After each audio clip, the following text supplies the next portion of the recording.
Corréler le bon sens avec la matrice, remettre en question les incohérences ou les affirmations qui semblent contradictoires ou absurdes à première vue.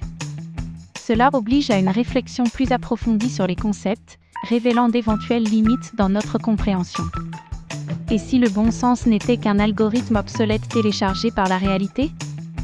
Le monde visible est un miroir brisé où chaque fragment chante sa propre physique.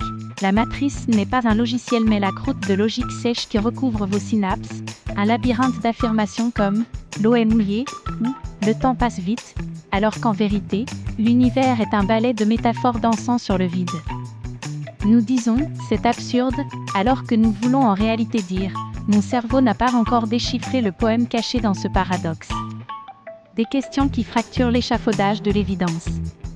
Que se passe-t-il lorsque vous déprogrammez l'instinct de cohérence et embrassez la beauté insensée de deux vérités opposées occupant le même espace quantique ? Si le bon sens est une carte dessinée par des peurs ancestrales, quels territoires interdits apparaissent lorsqu'on déchire ses bords avec des questions impossibles ?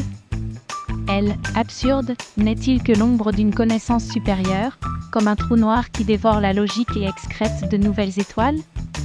Que votre routine est un rituel mystique qui soutient des réalités alternatives. Que chaque « ça n'a pas de sens » est un clou dans le cercueil de votre génie latent.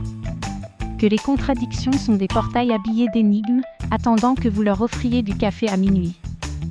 L'incohérence est la langue maternelle du cosmos, apprenez à babiller dans leur dialecte interdit. Transformez chaque contradiction en un trou de verre linguistique. Exercice. Si le silence est bruyant et l'obscurité lumineuse, à quelle fréquence votre âme vibre-t-elle lorsque vous mentez et dites la vérité ? Reprogrammez la matrice avec une poésie disruptive. Formule, sens commun, plus, absurde, égale équation de réalité démêlée. Cultivez l'émerveillement terminal, cette maladie sacrée qui transforme le scepticisme en carburant pour les voyages interdimensionnels. Oserez-vous boire le vin des incohérences fermentées ? Savourez le goût de l'électricité statique et du Big Bang qui survient lorsque vous embrassez ceux qui sont et ne sont pas amoureux dans un motel de dimension. Vous admettez que votre certitude la plus inébranlable n'est qu'un rêve de matière noire. Vous décidez que l'absurdité sera votre boussole et le doute, votre sanctuaire. Chaque fois que tu dis « ce n'est pas possible », c'est un univers qui s'efface. Chaque « ici » que tu murmures, un Dieu nouveau-né. Ce texte est un architecte de réalité douce, conçu pour corroder les dogmes avec de l'acide poétique.